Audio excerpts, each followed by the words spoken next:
Hello, hello, and welcome, welcome. You are on the mic with Studio Gurus Helena and Michelle. We are so excited that you joined us today. Our goal here is to help businesses just like yours grow by offering our marketing tips and strategies via our interactive Facebook group. I am Helena Richardson. I'm a former NASA IT specialist and founder of H Rich Networks. H Rich Networks is a web design and internet marketing company. You can learn more about our products and services by visiting our website at www.hrichnetworks.com. So, guys, I am so excited. Please meet Michelle. Michelle and I co-host here with Social Studio Gurus. Hi, Michelle. Hey, Helena, how are you? I'm wonderful. How are you today? Doing good. I had an issue finding the link to get in here. I'm in a different space, as you can see, and trying to get organized. But my name's Michelle. I own Triangle Social Media. There's my sideways sign over there, and I help people with their social media platforms. I do social media coaching, tune-ups. I have a social media coaching club. If you're interested, you need monthly workshops on different platforms and whatnot. We have one coming up on Facebook, optimizing your Facebook page. And we love to get together, Helena and I, and share marketing tips and strategies with business owners. So, and also have guests coming week to week and sharing their, all about their information, their business, and sharing some value. Right, Helena? Yes, Michelle, that's awesome. So, you know what? We have a special guest today. I'm so excited. Our special guest today is Sharon Elswick.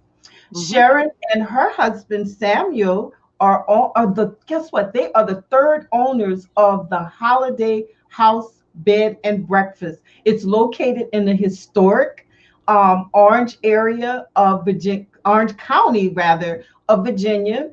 As an entrepreneur and antique art keeper, she's very passionate about helping guests create memorable experiences. So I'm going to bring her in. But most recently, let me tell you this, Michelle. She has ventured out into the tech world. So I'm excited about that. She's working for a reservation software company and she supports fellow property owners in their drive to adopt the best tools to run their business. So, Michelle, meet Sharon.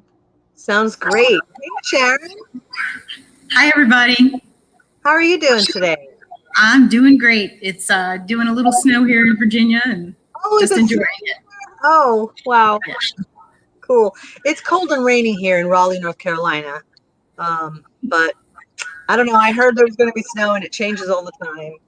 So, Sharon, tell us about you. I'm really excited to hear about your bed and breakfast. That sounds beautiful. Oh, thank you. Thank you. So my husband, Sam, and I had a wild idea and decided to exit the corporate world and make a career out of owning and operating a bed and breakfast. And that was we finally bought and realized our dream in 2006. So it's been some time. So we've weathered a few storms, economic-wise, and this one being the latest. So I feel like we're pretty seasoned. We've really been enjoying it. And then, as Helena mentioned, I also like to help innkeepers, with some experience under my belt in regards to building some technology that helps them alleviate the manual tasks, some of the manual tasks involved in our industry, and get back to some of the things that they love, or crazy concept, enjoy a few minutes of a hot cup of coffee before they have to get back to work. So, wow, that sounds great. Now, I have to ask you about the name of your business. How did you come up with Holladay? The way it's spelled and just all about that. Love to hear that story.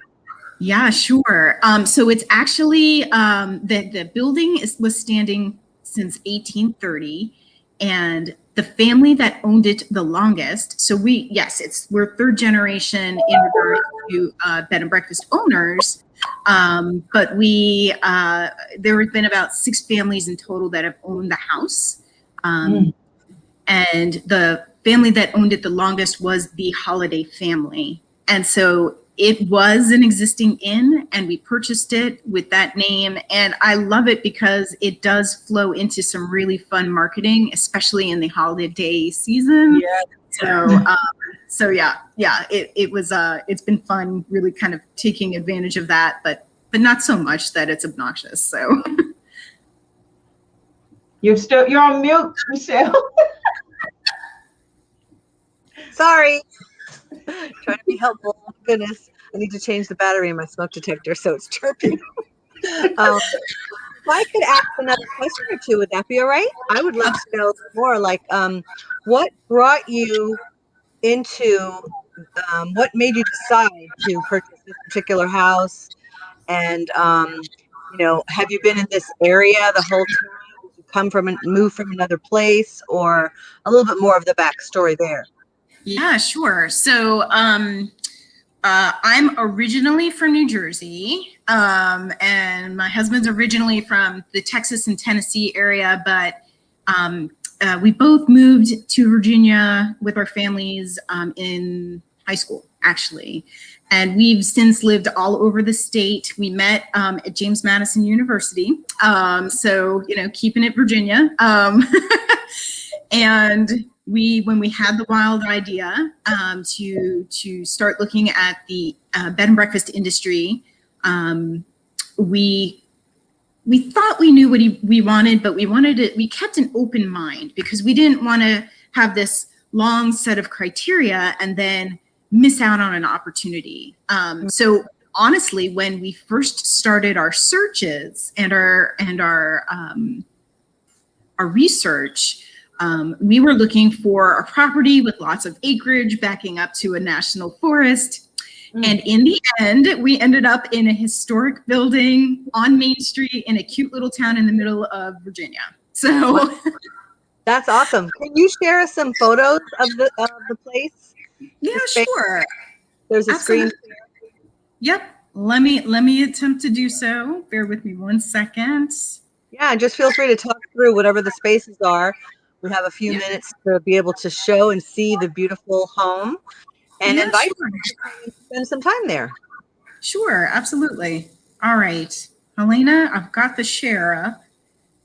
Okay, so we can see it. You could just go ahead and tell us about your area here. This is the actual street that it's on, correct? Yes, it is. It's the actual street that it's on, and I'm on our website, so I'll just scroll up a little bit. Okay. You can see the front of the house here. It's on Main Street. Great historic home, and it did mesh with my interest in business and marketing and my husband's interest in he has his master's in archaeology, so this was right up his alley. And then we both love to travel, so we wanted to kind of, instead of travel, create a travel experience for folks. And we just had fallen in love with the area and really enjoy sharing that with our guests based on what their interests are. Like we are very careful about them coming in and us sharing the experience, things to do to match with the experience they're looking for. So we've got six rooms. 3 of them are suites. 2 of them have humongous Whirlpool tubs in them. So can you click on those? Can you click on them so we can see them? Sure. Let's see. One is, as I scroll through, bear with me. That's okay. Go ahead. Yeah. All right. One is the Whirlpool Suite. So it's this huge bathroom experience. That's a 110-gallon tub right there with a 2-person shower. And this suite actually has 4 rooms to it. So that's one of ours. Really good little sitting area and suite. And the other is this Whirlpool Suite. And if you're picky about your Whirlpool tubs, this one is an air jet and the other one is a water jet. Oh, the things you learn owning a business. There's so much you learn you never thought you needed to learn. But we loved it. I will be there as soon as possible. Thank you. So some great suites. And it's interesting. Not only do you learn things that you never thought you would learn, but I think it's interesting. We thought, all right, we need to understand all the basics and really, really knock it out of the ballpark in regards to running an inn. But it's interesting who comes through your door naturally in regards to, who you naturally attract. And, Right. and something that we've done in the inn, we in 2007, we really realized there was a need for elopements, actually. So we've been doing elopements, refining those packages, bringing in vendors in the area that are really, really good, and making something really special for folks who don't want to, cannot, don't have the finances, don't have the time to have a big blow up wedding. So we've married over 300 customers, brides and grooms, that is, and it's such an unexpected and great part of our business. But I think that's the neat part about owning a business is not only do you get to connect with vendors that make you happy and help make your customers happy, and really start creating that tight knit community in your region, but it's neat to be able to recognize a need and deliver it to your customers as well. Cool. That sounds so nice. I hope that I can come visit. I plan to make an effort for certain. We would love for you to put your links, your website, your social media in the thread of the video here in the group, Social Studio. And we invite you and, of course, everyone else to join the Facebook group. Visit us every Thursday at 5 p.m. We have different speakers coming in. Is there anything else you'd like to share before we go, Sharon? I would just say, after 15 years of owning a business, and this is something that Helena and I were talking about a little bit earlier on this week, it's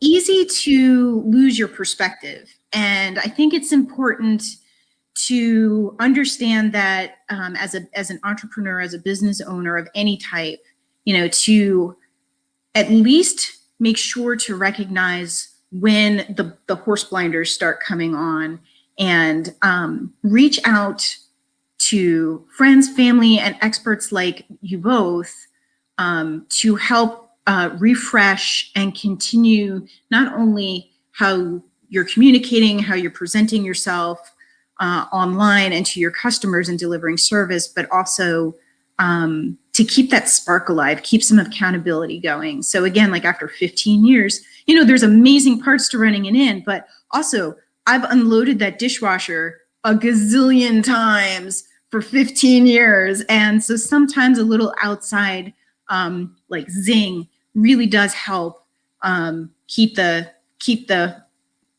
fires stoked and burning real nice and bright. So that would be my parting little tidbit is don't be shy. It doesn't indicate you're a poor business person or you're losing it or you've lost touch. It's part of your responsibility as a business owner to recognize that before it happens and take action. It's just part and parcel of owning something for that long. It's, a lot of folks talk about the beginning stages and, all that stuff.